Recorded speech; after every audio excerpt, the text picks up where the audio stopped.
Moncon 2001 is sponsored by Kids Kingdom, the indoor theme park the weather can't spoil.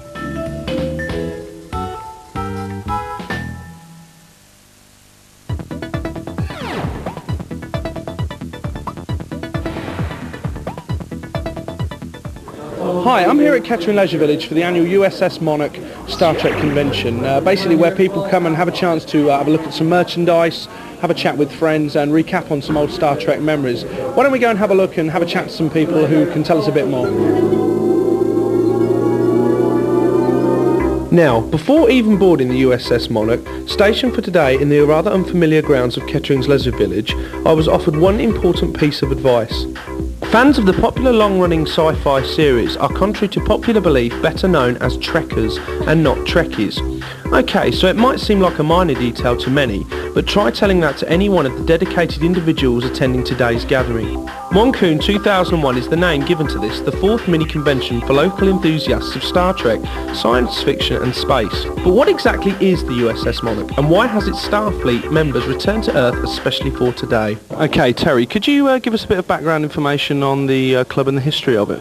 Yeah, sure. We belong to Starfleet Command Quadrant 1. Or rather Quadrant 2. Quadrant 1 is a setup which is in the United States, covers the whole of the United States. Quadrant 2 we belong to covers the whole of the United Kingdom and to some degree over in the continent as well. Quadrant 3, strangely enough, is based in Australasia, so it's a big, worldwide united sort of network of Star Trek clubs. Are you happy with the attendance today so far? Yes, it's great. We're really pleased. We were expecting a certain level, but I think we've exceeded that. There's some great people here dressed up in uniforms, the Star Trek memorabilia stuff. It's really looking good. The Doctor Who stuff, it's really brilliant to see the people enjoying themselves. The kids is what we look forward to. The kids love playing with the Doctor Who and the phasers and the medical tricorders. It's great fun for them. USS Monarch is like a unit or a starship. We're one of 20 starships in the UK, Ireland and Scotland. Also in America there's probably about 50. We're Q2, classed as Quadrant 2, America's classed as Quadrant 1. So yes, my starship, I have over 100 members on board my ship. So and we do all sorts of things all around the Midlands. We're quite a large unit really. So the USS Monarch, I mean, we run it virtually as if you see a ship on the Next Generation.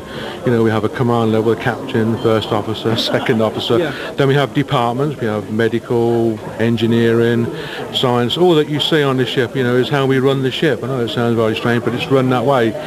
Within that structure on the USS Monarch, we have what we call promotion points.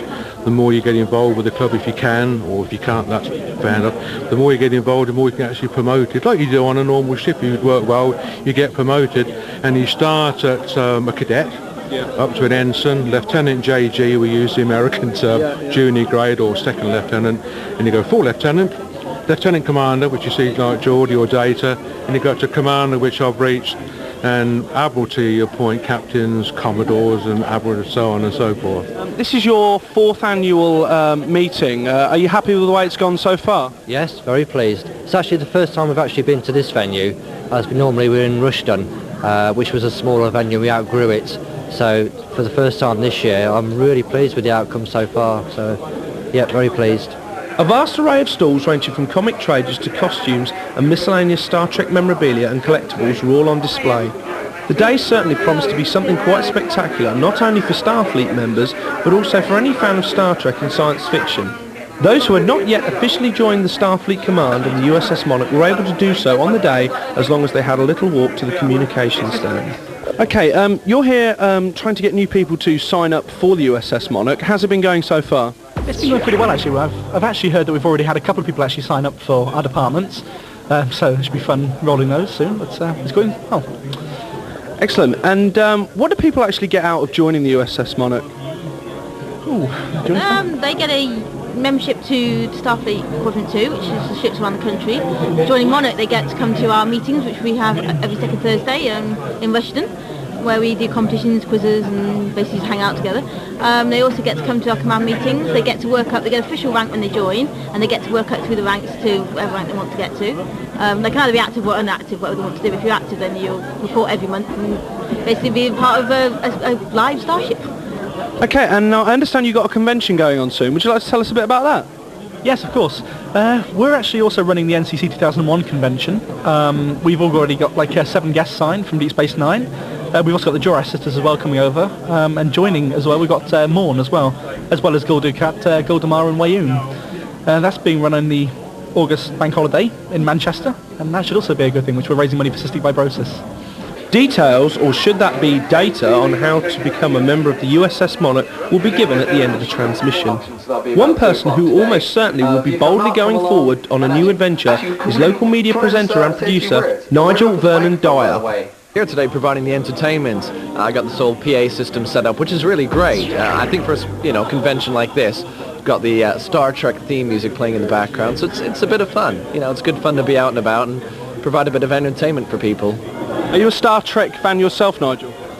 Yeah, but I gotta be honest, the real Star Trek to me is one of William Shatner, the original. I know they've got whole different things of Babylon 5 and Deep Space Nine and Star Trek 2, which is great, but to me, William Shatner, Leonard Nimoy, that's what I grew up with. That was the real Star Trek. So yeah, I really enjoyed that as a kid.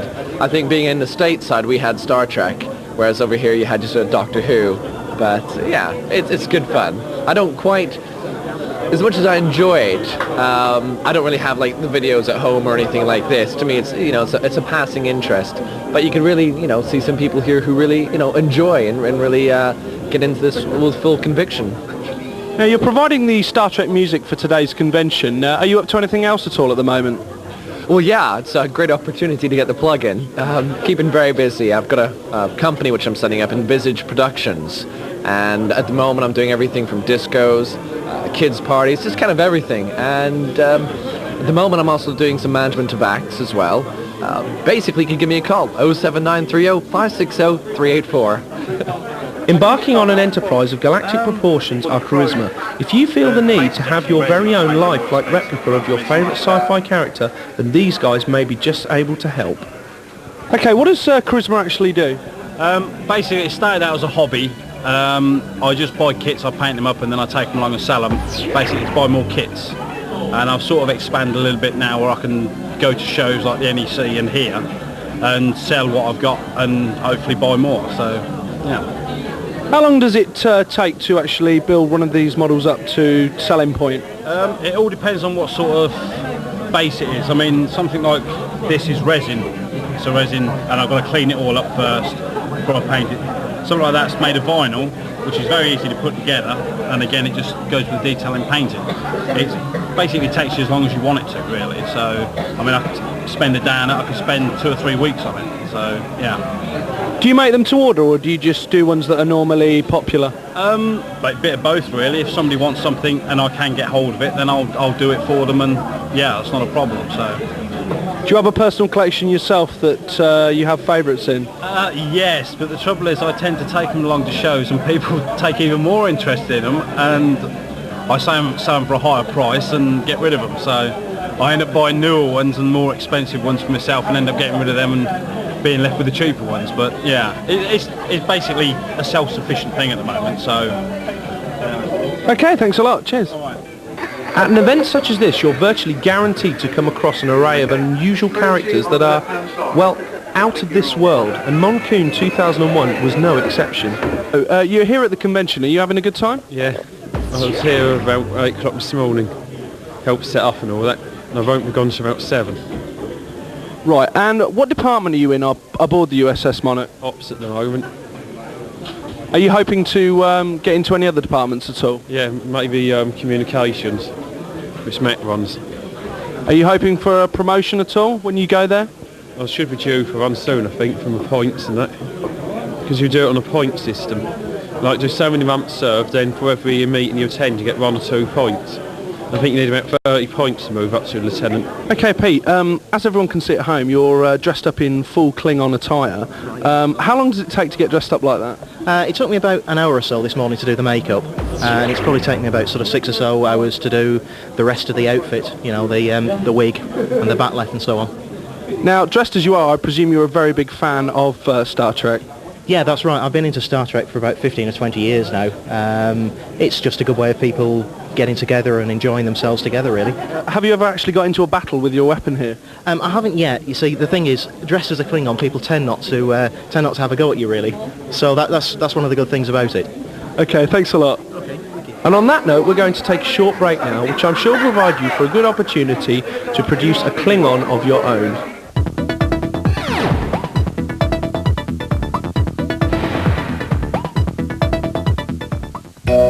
Moncon 2001 is sponsored by Kids Kingdom, the indoor theme park the weather can't spoil.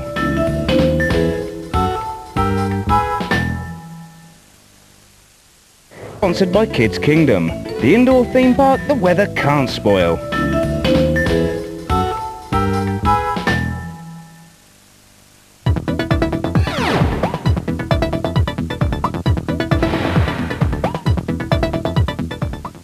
Well, I hope that during the break you all have ample time to study your captain's log. In the meantime, I've been trying to work out exactly who this fellow is. Okay, you have a very impressive collection of Doctor Who memorabilia here. How long have you been a fan of Doctor Who? First memory of it is 2 years old. It's been pretty much constant since then. These have come about in the last year or so as the job gets better and the salary gets better, therefore you can afford more. Okay, you have a TARDIS here. Is this self-built or did you acquire this? It's an old theatre prop from one of the theatres in Lincolnshire. They actually had it in a pantomime for a year. It cost me 30 quid. I saw it at a scout show where they had a science fiction bit. And I thought, I'm going to own that. And here she is. Right. And who are you dressed as? Time Lady from Gallifrey. All right, very interesting. Did you build that costume yourself? This part's original. So, which I Who wore it? Tom Baker.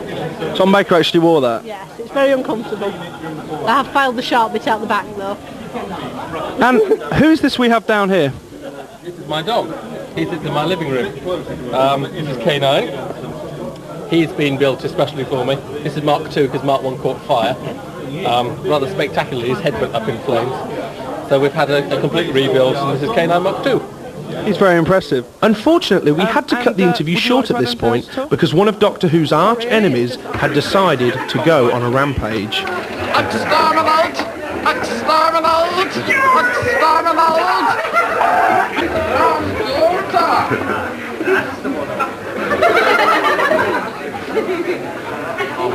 You are the Doctor! You are the enemy of the Planet! You are the exterminators! Exterminators! Exterminators! Let's move the half. This is the TARDIS! The TARDIS! While the TARDIS is the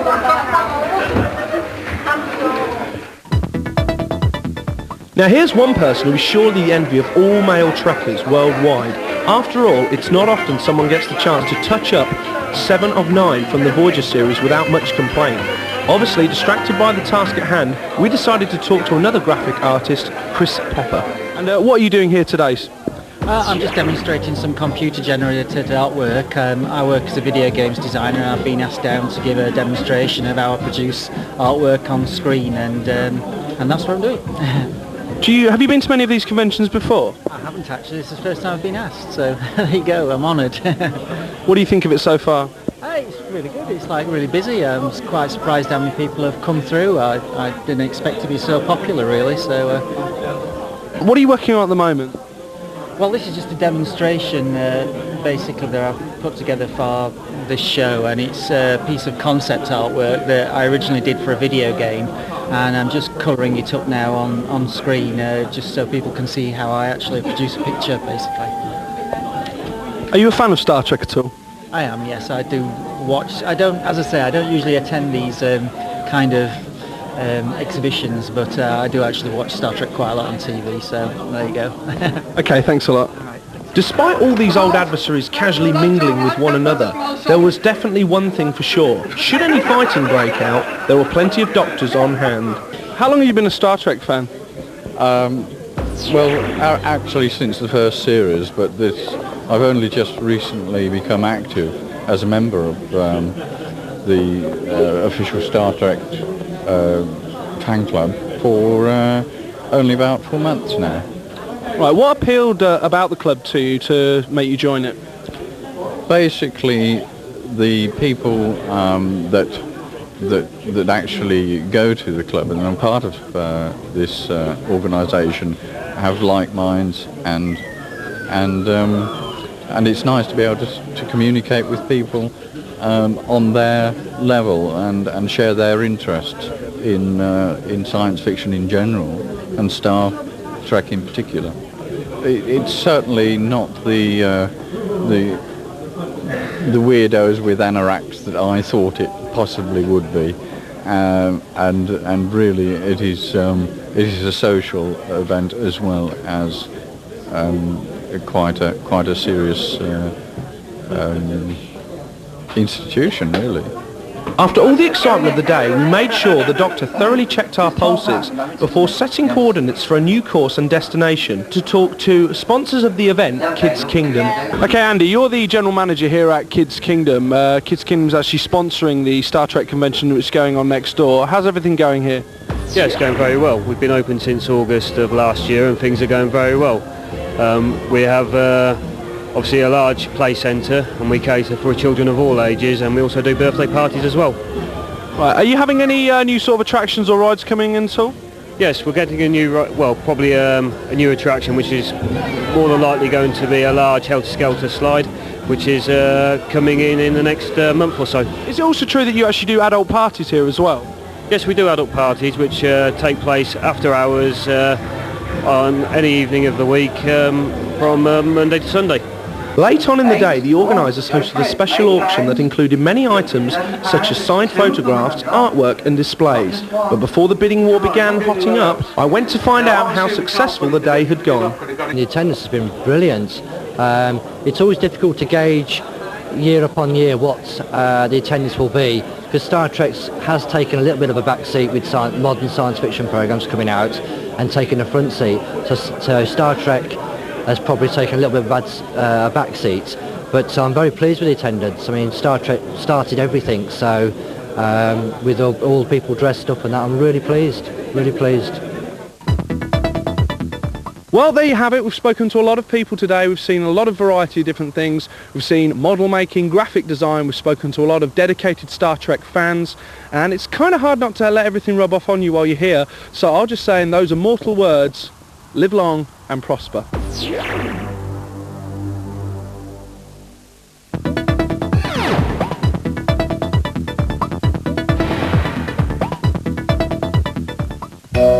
Moncon 2001 is sponsored by Kids Kingdom, the indoor theme park the weather can't spoil.